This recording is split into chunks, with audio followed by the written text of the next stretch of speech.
Two Wood for a Wheat is a board game podcast. We review and criticize board games, diving deep into the strategies and mechanisms that make them great or make them forgettable.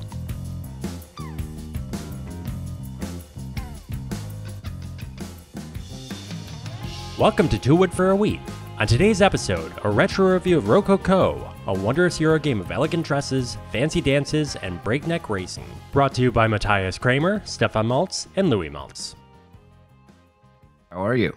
I am dandy. I am full of a turmeric latte. My stomach is full of waffles and peanut butter and blueberry jam, and my skin is radiant in this bright, bright sunshine. The day is young and full of possibility. Nice. You must be a morning person. I've become one. I'm injecting myself with this black caffeinated substance, and hopefully after a minute or two of this, my words will begin to bear some relationship to each other. Yes, the coffee mug-shaped syringe. I understand that tool very well. That noise you love to hear when editing. Oh, I love it. It's so good. So what are we doing today so early? We are doing a throwback review here, and the game we are reviewing is Rococo by Matthias Kramer and Stefan Maltz and Louis Maltz. So we're calling this a retro review, frankly. No discussion episode today. We're just focusing on this and a couple of games that we played. I've got a wedding to go to this weekend, not my own, a friend's wedding. My brother's coming into town, and I was in Canada last weekend, and Tony has been at 5 different baseball games with 5 different mascots, and he's been on the road playing all of these mascots, being a giant baseball, being a giant bird, and living his alter ego, or several alter egos, frankly. So he's been very busy. I've been very busy. The baseball game was only one part of it, one baseball game, but I appreciate the exaggeration. Yes, and Tony. Yes, and. I saw the Mets defeat the Phillies last night, which is always a good thing because nobody likes the Phillies. There goes a bunch of our listeners. I once saw my cousin from Philadelphia break down and cry, sobbing in a bar because the Phillies had lost the World Series game. And, I said, "Oh, sorry, buddy. It's okay. Maybe next year," with all sincerity. And he just swore obscenity after obscenity at me. I said, "This guy, he's out. I'm not talking to him anymore." Wait, he said F this guy, or you said that? I said F this guy after he yelled obscenities at me for, giving him a gentle pat on the back. I'm not a sports guy, so for somebody's life to be ruled with highs and lows of extreme emotion, of, great joy at a victory, or, extreme sorrow at a loss, I'm not that guy. I don't ever want to be that guy, so I don't get it. And I see a lot of people who are like that, frankly, and I will never be one of them. And as a board gamer, you can't understand that outlook whatsoever. Hey, I can get angry. I can flip a table, but 2 minutes later, I'll write that table back up and play again. Well, I will say with no evidence whatsoever that I believe Philadelphia is where many of our obscenities in the English language were invented, or at least a lot of sailors perfected. A lot of sailors made home there, made port there, so to speak.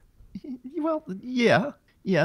Perhaps not as far back as the Dutch, inventing certain words which we've been mentioning, but I believe is the Victory Bell or the Philadelphia Bell, was that the first it's bleep? Called the Liberty Bell. The Liberty Bell. I love American history so much. The Liberty Bell, that was the first bleep button in old timey. They didn't have a bleep button, so they just had to ring the bell whenever somebody swore.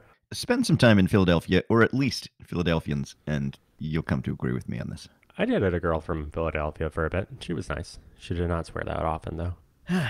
We'll make an Easterner out of you yet, Pat. I am planted solidly in the soil, and as God is my witness, I'll never go hungry again. Well, as God is my witness, I'll remain firmly rooted in terra firma of the soil here, the topsoil here, so long as it remains, although about a third of it is gone, so we'll see how long that lasts me. You'll remain a Midwesterner, happy in keeping your anger as the passive-aggressive kind. Yes, on the inside where it belongs. Right. Okay. So any games make you angry recently, Tony? Games make me angry. No, I've played some fun games. As some of our listeners on our Discord know, I've been playing a lot of Bunny Kingdom recently, as it appeared on Board Game Arena about a week and a half ago, I guess. Bunny Kingdom. Drafting game from Richard Garfield, which right there, we know this is a good game. One of my favorite games of, I think it was like 2015 when the game came out. Have you ever played a bad Richard Garfield game?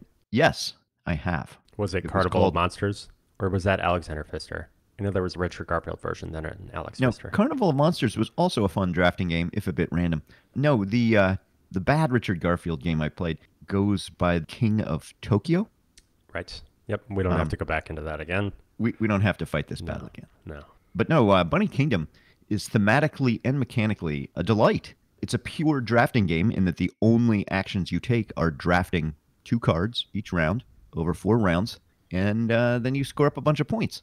And the twist is that a lot of the cards you're taking are actually correspond to territories on a grid. And who does not love territories on a grid that allow you to score based on the number of resources in your connecting sets of territories multiplied by the number of castle spires in those groups of connected territories as well. And then there's a bunch of end-game scoring cards, parchments, that you're also drafting. So you're drafting the different locations, you're drafting additions in terms of resources and castle spires and other things.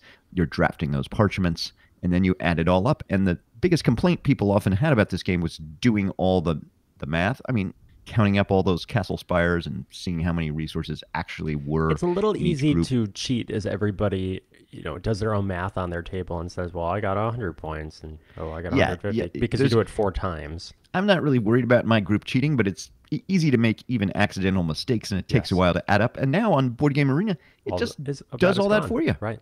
It's a wonderful game. If you haven't tried Bunny Kingdom and you like drafting games, I mean, obviously, if you don't like pick and pass drafting games, you're not going to like Bunny Kingdom. But if you do, you really owe it to yourself to play this game. So, Pat, what games have you been playing this week? I got some kites to the table with my wife, Tina. Kites is a game of flying high where you are flying kites into the Getting baked on an airplane? Getting baked on an airplane, the Mile High Club. No. Kites Time to Fly is a game by Kevin Hamano and illustrated by Beth Sobel, who does lovely designs. It is a real-time game of flying kites high up in the air. Basically have 6 different sand timers, all with varying colors, and they represent your different kites that are up in the air. One is 30 seconds, a couple are 45, one is 60 seconds, one is 75 seconds or 90 seconds, and the idea is that you need to keep all of your kites aloft, represented by these sand timers. There's also wind, which is the white timer, which constantly needs to be running, and in order to keep all of the other kites aloft, if any of the sand timers ever run out, you will have lost the game. So this is a collective game where you are all working together to get through a deck of cards. Every time you play out a card, it will have 1 or 2 colors on it, and you will be flipping those sand timers. So, you might be at the 90-second blue sand timer, and you just flipped it, and somebody only has a hand of cards that has a red and a blue on it. They flip the red one because it's about to run out, but then they also flip the blue one, which only had like 15 seconds elapsed on it, which means that, instead of running for the full 90 seconds, it now has only 15 seconds left. And so you have to play one that is a blue in order to flip that back over. But in the meantime, the white needs to be flipped because it's only got 15 seconds left. So it is a game of tunnel vision kites, where you're trying to, as much as possible, keep this broad perspective of here is what's running out, sand timer wise, here's what we need to flip over. Okay, one of the mechanisms is to actually sacrifice a card to flip the white wind sand timer, all the while getting hyper-focused on 1 or 2 of these sand timers rather than focusing on all 6 of them. You can imagine that so much of this play is sitting around, oh my god, this is about to run. Do you have a yellow? Play yellow, play yellow. Oh, I don't have it. Okay, play red. And they play red, and then you play yellow, and then red needs to be flipped, and then they need to instantly play red. So it's a lot of yelling at the table. Tony, it's very stressful. You'd be surprised. Well, real-time cooperative games often are. It sounds like it would be quite amusing, particularly as certain flips, the ones you're not perhaps hyper-focused on, could cause as many problems as it solves. Yes. I thought that was a smart design decision to lock 2 symbols together occasionally. This is a game I wouldn't mind trying, and I like your description of it. It does seem a little bit one note from your description, and the strategy of what you're trying to do, if you had enough time, doesn't really seem complicated or tricky. So yes, I don't know it's how not a long thinking from your game. description this would hold up. But It's not a thinking game. It's a feeling game. And that feeling is, oh, I'm sweating, and did we get through it? And, oh, I'm shaking with anxiousness, especially because with the when the duck runs out, you still have 5 cards in your hand potentially. And in that time, before the white sand timer runs out, you can no longer flip the white sand timer. And so you have to play all of those cards before the sand timer runs out, as many as 10 cards. And you're just screaming, go, play, please. Throw it down a red, throw it down a blue. And you have to do that in order to get a perfect score. You can get a suboptimal score, which is not playing the whole deck and still having some cards remaining in your hand. But it feels better to get them all out, right? So yes, it's one note, absolutely, but it is a very intense note. Was it for you, this magical word we call fun, to do this? It was for my wife. I would say I want more plays of it, which is generally indicative of fun. And yeah, I want to go back to it. I want to try it more. It's stress fun. It's like skiing. Baby's first time on the bunny slope. Oh my God, what am I doing? Kind of skiing fun. Was it worth the 6 months that Miniature Market took to ship it to me? I don't know about that, but is it an enjoyable game? Do I want to play it again? Yes. And that's Kites.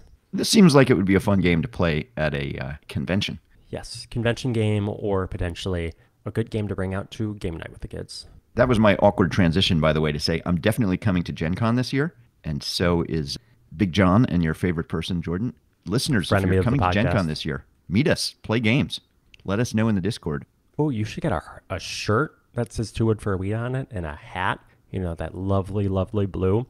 Maybe some custom shoelaces.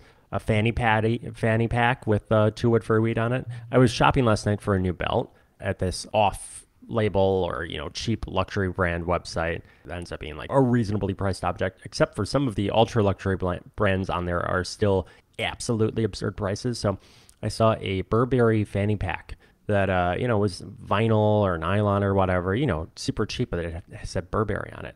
$1,100. That's after discount. Another one from Gucci with a cool Japanese tiger inscribed on it. $1,600 after discount. A fanny I don't pack. think I'll be wearing those to Gen Con, but I like the idea of T-shirts. It seems after 5 years of doing this podcast that suddenly a little light bulb has gone off that merchandise might be a good thing. I am vowing now to wear a 2 wood for a week T-shirt to Gen Con to be identified. Maybe a baseball cap. As long as it's not the Mets. Well, since I'm going to cut all of this out anyways, shall we move on to a time of whimsy and flirtation? Before we move into whimsy and Rococo and the whole Renaissance, I should mention I also played with some friends Project L, that perennial favorite, particularly among non-gamers, polyomino game that we've mentioned. And all I'll say, we had great fun playing it, and all I'll say that the most joy of that game comes from watching my wife play with her mother, and my mother pretending not to fully understand the rules and trying to grab extra pieces from the center area, and my wife slapping her hand when she tries to do so. And the rest of us laughing awkwardly when that happens. When you can't win officially, why not cheat? Even if you can win officially, why not cheat? Anyhow, back to Matthias Kramer, Stefan Louis Maltz, and the Age of Rococo. So I was playing this while watching Versailles. The Rococo style began in France in the 1730s as a reaction against the formal and geometric Louis XIV style. So it is a slightly after the style of Louis XIV of France. Yeah, after the Renaissance, before the Gilded Age. It's kind of in that forgotten time period. So watching Versailles while playing this was more or less accurate, although my wife got distracted by some of the scenes being too interesting and some of the hairstyles being too drapey, and everybody in that show has long hair and I can't tell any of the men apart. Brother and the king both look exactly the same, except one has a mustache and one doesn't. It's very confusing. Okay then. Speaking of the Gilded Age of gold-encrusted beauty and excess, this is a wonderful game of renting out fancy dresses and making sure to sell luxury suits and ensuring that we're all up on the top floor of the palace and watching the fireworks display. Rococo, a game of beauty and tension and good vibes, no matter how things shake out. So a few points there, Pat. Gilded Age is really 19th century, and the Rococo period, at least in England, is really more, and I believe in France, is more 18th century, I believe. So, Tony, we only have so much time this morning. I love the clarifications, but also you're not renting those. You're either selling them or giving them away. I don't think there's any renting. You're renting them. It's explicit in the real book that you're renting them. Yes. Wait, you're not renting them. They're renting them from you. You're renting them out. You're renting them out. Well, you don't really get money, do you, when you rent them out? So it's sort of weird in that sense. No, You you're get either fame. selling them or you're renting them out, and then they're displaying them, Right, to but the it king. occurs mechanically like you're actually giving them away to show off your thing, like you're a fashion designer that's giving something that can then be, displayed and people. If you want to get down to that, you're not really creating dresses. You're just putting resources together in a board game to fashion little pieces and flip them over, aren't you? You're not really renting out dresses or crafting them when you get down to it. More coffee, Pat. I think you need more coffee. Oh, boy. Tell us Okay. about the game.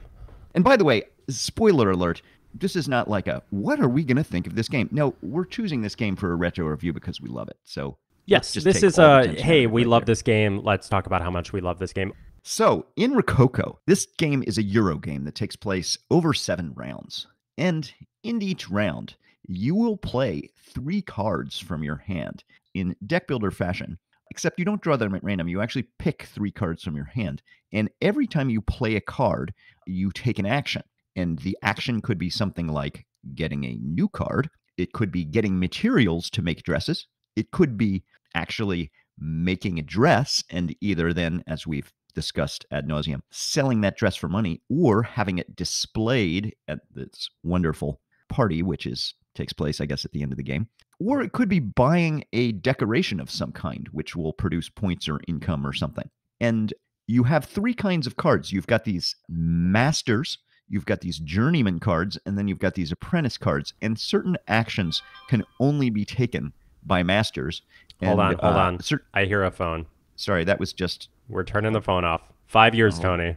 hold on. 5 years. Who the hell texts me at 8:30 in the morning? It's 8:30 in the morning. The sun has been up for 3.5 hours. Get Okay, with it. Most but people, I'd when like they to- retire or turn 50 or whatever, they're up before the dawn. Well, The nobody in my animals life wake texts up. me, and I don't see a text, so I can only assume it was a Discord alert. So I blame you, the listeners, for posting on our Discord at this ungodly hour. Anyway, I just threw my phone across the room. Advertisement for So- the Discord, where you can get yelled at by the hosts of Two Wood for a Week. Anyway, you have these 3 different types of cards, and different actions can only be taken by different types of cards. The master can pretty much do any action. The journeyman can do most of the actions, but there's occasionally dresses that can be made or places that dresses can be displayed that only can be done with a MasterCard. Oh, and I believe you need a MasterCard to actually take the buy another card. You do. Only a master can recruit somebody into your business.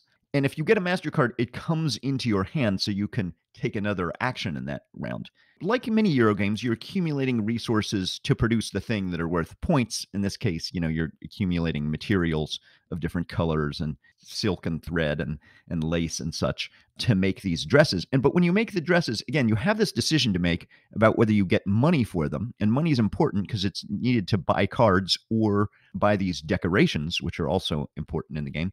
Or you can actually display them, again, at the grand party. And when you display them, there's going to be points you get depending on how expensive and how worthy how tough that dress was to make. And there's also additional points that you can earn because when you put them in rooms in the party, at the end of the game, there's going to be an area control fight over who's got the most of their kinds of suits and dresses out in the party in different rooms, and each different rooms are worth different amounts of points. There will also be other ways those dresses and suits can be scored that we won't get into all of them in this brief overview. But yeah, so there's this constant tension of needing to get the resources to make these dresses and also wanting to get them out in the right spots to score. And over the rounds, there's an increasing arc as the cards you buy do more and more things. So there can be a bonus on your card that gives you something. Those cards will give you more in the later rounds until in the final round, the 7th round, a lot of the cards are like in-game scoring cards. And the cards, it's an interesting mechanism. They don't have prices on the card. It's the first person to buy a card has to pay a bunch of money to get it. And then the cards get cheaper as you're taking the leftover card. There's only like 1 card per player out there. The cards that allow you to do the fewest things, the apprentice cards, tend to have the best bonuses of giving you extra stuff. Well, the master cards, which can do anything, have fewer bonuses on them. So there's a real choice of which you want there because you need the flexibility to take the actions you want, and yet you want those sweet, sweet bonuses. Oh, there's another action I mentioned that you can take, which is to chuck a card from your deck and get money for it, which is a nice action in improving your deck building and getting money besides, but that uses up one of your actions for the turn. And actions are very precious, since besides card buying, you really only get 21 actions in the game, 7 rounds, 3 actions per round. And there's a lot you need to get done. We could say more, but that's pretty much how the game goes as a general overview, right? Yep, that covers it. Let the love fest begin. My favorite, and this is a generalizable thing, my favorite things about Rococo are the overall flexibility of the game while still having a very formal structure in the increasing power of the cards. The idea that in the 6th round, you're going to have the most powerful cards. 7 rounds. Fine. There's 7 rounds. Fine. But there are 6. But there's 28 cards, Pat, in the deck. I'm talking about the power arc. Okay. And I'm talking about within the power arc, there are 6 different card types of increasing power. You have a wonderful arc inside of the 6th stage of cards. You have powerful endgame cards that you will want to get to first in order to ensure that the strategy that you've been working towards for the entire game pays off. If you're not there first, then you won't get that blue endgame scoring card. Qualified to the flexibility of the cards. It is ultimately a deck building game. However, whenever you have cards in your deck, you can choose amongst all of them. You're not just drawing, 3 randomly. You're choosing which cards you'd like to draw, so long as they are in your draw deck and not in your discard pile. It's a wonderful flexibility. Frankly, even if there's a tension in the game, there's always the beauty of the play of the board and the fireworks display, and it always ends in this kind of formality of celebration. And I think that's the real heart of this game and why I love it so. Yeah, there's so many good things. It's hard in a brief episode to mention all the Euro-y goodness, but it's like every mechanism has been honed to really bring out some tough decisions and really make some interesting things happen. You mentioned the choice in the deck building of you're not just drawing cards at random, you actually decide which cards you're going to go through in that particular round, but you have to go through all of them before you can reshuffle your deck. So it adds this planning element, and the planning element is exacerbated by the fact that only different cards can take certain kind of actions. So you can really screw yourself if, for instance, you plan to build a dress and recruit somebody in the next round, and then you realize you have no master cards left in your deck to actually do those actions. Right. And you have to plan, you have to kind of shepherd out and say, okay, I'm going to need 1 master card for the next round. And also to get the bonuses I want, I'm going to need these cards. And you really have to think it through carefully. Yeah. And wonderful moments in the game where, I'm going to have 3 cards in the next round and I'm going to draw those 3 cards. Well, what if I use this card that destroys one of the cards in my deck for money, and then I'm only going to have 2 cards, and yes, I'll have to play those, but the 3rd card I can get from the discard pile, which will become my new draw deck, and I'll be able to get that master that I needed after all. So clever moments. There are definitely clever moments. And the turn order stuff is really nice. Now, it's got the sort of the mechanism we've seen a lot before where you take one of your actions to get a little bit of money and be first player for the next round. And there's the usual tension of, do I want to be first player or do I want to get more stuff done? But what you do with that turn order is also really interesting because there's that, I want that card before anyone else can take that card, Right. particularly at the end when you're taking the scoring cards. But there's also, I want to make that dress before anyone can make that dress. Or I want those material tiles before anyone can make those Or I want the cheapest statue. Or I want the best spot in the hall. It's a race because to all the of them. decoration spots, it's not everybody gets. The decoration spots are finite, and some do the same thing, but some are cheaper to the first person who goes there, right? This game feels like a race game because everywhere it's like, I've got to beat the other players to get that thing. It feels like a real competition among dressmakers. Yeah, and I find myself routinely doing the buy card strategy. It feels like a viable strategy because you're effectively swapping 1 card play per round for another to the detriment of 5 coins or so. But you're awarded escalating secondary benefit. Your first card that you play might be a master that cuts 1 coin, and then the master that you pick up end up being 7 coins that you end up getting, and you buy a second card there. So you're getting these extra actions, but the trade-off is 1, you're diluting your deck so that it's going to be longer before you can replay cards, but also to the race element, you're losing in the race to prime resources, to prime statues, and prime clothing. As you're getting more powerful secondary effects, diluting your deck, you're also not getting those wonderful things out on the board, and you're going to have to wait until the next round if it all gets diluted, or perhaps you're not going to get that dress that you wanted, even though you've prepared the garments for it, right? Yeah, and maybe you make a really tight deck, but then it feels so painful to be wasting actions to kill cards. And it also feels really painful to not be buying as many of the increasingly cool cards as you go along. So there's this tension between tight deck that you can control and getting the better cards, right? Yes, and some of those tight deck cards, I mean, if you're able to play a card over and over again that gets point or two per for blue and pink plus green and orange clothing, every set of them gets 2 points, then you might want to play that as many times as possible to encourage as many in-game points as possible. But like you said, you're all of the other cards in your deck might be kind of level 1 or base level cards because you're not buying other cards from the deck. Yep, absolutely. And I love deck builders where you get the card into your hand immediately rather than them having to go in a discard pile. That's really a nice choice here for that immediate gratification. Also, when we say a deck builder, you think of this, oh, there's hundreds of cards. No, there's 28 cards you can buy, and they all come up in every game. It's a very tight, controlled thing, so it rewards repeat plays to know which cards are going to be out there, and you can plan strategies around certain end-game cards. Yeah. But you better be, if you're planning around an end-game card, you better be the first player who can buy this, and you better have the money to buy that card, because remember, buying a card first costs more money. Yes, it creates formal moments in the game, I would say, much like after dinner at a ball at Versailles, you might expect that there will be a dance. Well, okay, in the 6th and 7th rounds, you should expect that there will be blue cards coming out, and you will want to curry favor with the queen at that point to ensure that you are top in turn order so that you can have your pick of the litter. You also know that there's this formal moment at the end of the game with the fireworks, and you want to ensure that you have the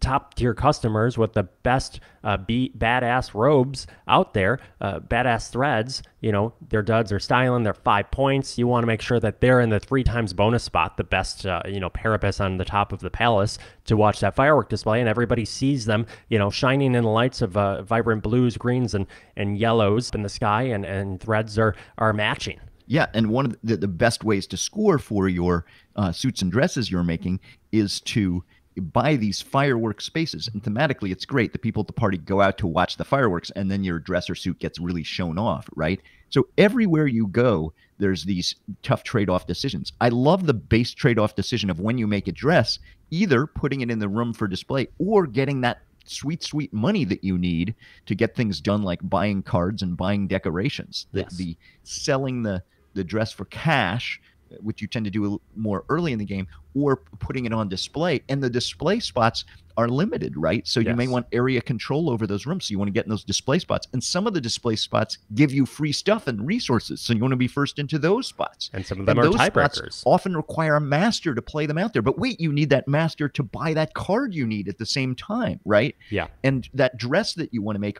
only a master can make that really great dress. So you're just pulled in all these different directions. Yeah. You can't do everything well. You have to really pick and choose, and other players are picking and choosing, and they may pick and choose the things you need. It's so much tense Euro-y race goodness, it's hard to even describe. Right. And, within these formal structures that you can hang your hat on with the, the flexibility of the deck play of adding new cards to your hand and flexibility of all of your options, it creates multiple through paths of strategy, right? That develop organically, multiple strategies for income. Can you do it through accruing statues and rented robes and the kitchen spaces that give you income for both? Or do you want to sell those clothes for income? Or do you want to get first to those money generating cards and have a huge deck and get income for having a huge deck and playing those money generating cards, right? It allows for multiple mechanisms or multiple through passive strategy or multiple strategies for a deck, a huge deck and cards that trigger off of a huge deck, or a trim deck and powerful cards played over and over again. The game has the flexibility to allow multiple strategies while still having the formality and places to hang your hat on, that it is still contained. Nothing feels too sandboxy. Things feel like they're moving in a singular direction, powered by, especially by that arc of the increasingly powerful cards that come out of the purchase deck. And that increasingly powerful, intense arc really makes this game feel like a crescendo, both thematically and mechanically at the end. Like some Euro games, their weakness is they peter out in the last round, and the last round of the Euro game is just scratching for a couple points here and a couple points there, and the decisions are obvious. In this one, the last round is building up towards the final scoring of the party, which feels fun and tense thematically, but also means the toughest decisions are in the last round. Do I go for that huge point scoring card, or do I go for getting that huge dress that I can then put in the best fireworks spot? Yes. And and the turn before, how much do I put into first player because there's stuff I desperately need to get done, but I really need to be first player in the last round. You don't want to watch a movie where the last 20 minutes doesn't matter, and the end of this game really matters, and that always feels satisfying and keeps you engaged till the end. Yes, and regardless of how well you've played, there is the dalliance of the final fireworks display. So the game ends in celebration regardless of victory. If you love Euro games and you like Euro games with not the usual 2 wood for a wheat theming, then you owe it to yourself to try Rococo. And there's a couple versions out there. There's the original 2013 version, which is now out of print, and then there was the Kickstarter remake with the Ian O'Toole artwork. And the short story of this is buy whatever one you can get. They're both great versions. They're both very pretty. They're both very pretty in different ways. You can't go wrong there. The Kickstarter version, you'll pay extra for these wonderful lace and thimble components and stuff. Oh, yes, the Queen statue, and it comes with a set of 8 or 12 different foreign countries, and you can add these specialty scoring tiles from France or from Japan or from Vienna, and each one is styled in the dress of the time. So watching Versailles while having my little French outfits out there next to my base game outfits and the little hats and the little ruffles of frivolity. It is a delight, Tony. It is absolutely a delight. It really is a delight. It's an underrated, somewhat forgotten game, and it's something we've wanted to highlight for a long time. And I kind of feel like this... I consider it a classic between the perfunctory moments and the diminishing benefit of all resources or possibilities within a round, and the fact that regardless, the game is just full of beauty. I find it a classic, and it's up on my mountain, my Mount Rushmore of games, my Mount Crushmore, if you will. Yeah, I think it's in my top 20 games or top 30 games of all time, if I would have to check. And I kind of feel like this way about a lot of Matthias Kramer designs, like they are underrated classics. Like I feel this way about Lancaster. I feel this way about Glenmore 2. But this is really probably my favorite of all of them. Yeah, I know you wanted to touch on the fact that this game, at the time that it was published, was not so fully recognized as you thought deserved. Well, it's not just at the time it published, but even today. I watched a Dice Tower retrospective of the best games of 2013, and Rococo, it has a decent Board Game Geek rank, so it's, people like it. In this retrospective, they basically touched on every well-thought-of game of 2013 except this one. They went way down on the Board Game Geek ranking below this, and they touched everything above it, everything below it in the rankings from this year, and not this game. And it's like, why do you forget this? But complete classic, and people really shouldn't. This is not a game you want to sleep on. And thematically, even if you're kind of a male dunderhead who just likes sports and not dressmaking, you'll probably say, this is still a pretty good Euro game here. I mean, I've seen those kind of reviews online, which is fairly amusing to see. If it ain't Baroque, don't fix it. If it's not Baroque, don't fix it. Is that what you said? That's right. Did you prepare that one in advance? I don't. If I play a poker round and I win, I'm not telling you whether I bluffed. I'm not revealing my secrets when I crush a phrase like that.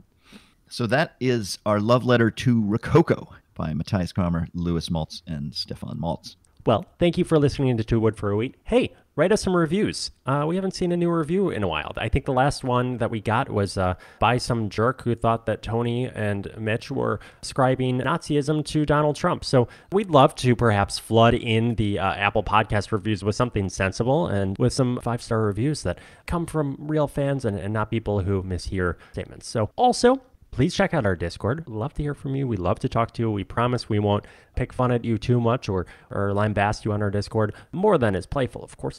Check that out in our show notes. Also, check us out at twowoodforawheat.com and write us at twowoodforawheat@gmail.com. What else, Tony? 2 weeks we'll probably be back with Sabika, which we're looking at reviewing this time after we've gotten some more plays in. The new Euro game from the designer, Herman Milan, the designer of Bitoku. But you never know. We could always throw another curveball. Maybe another retro review. We'll see. Thanks for listening, folks.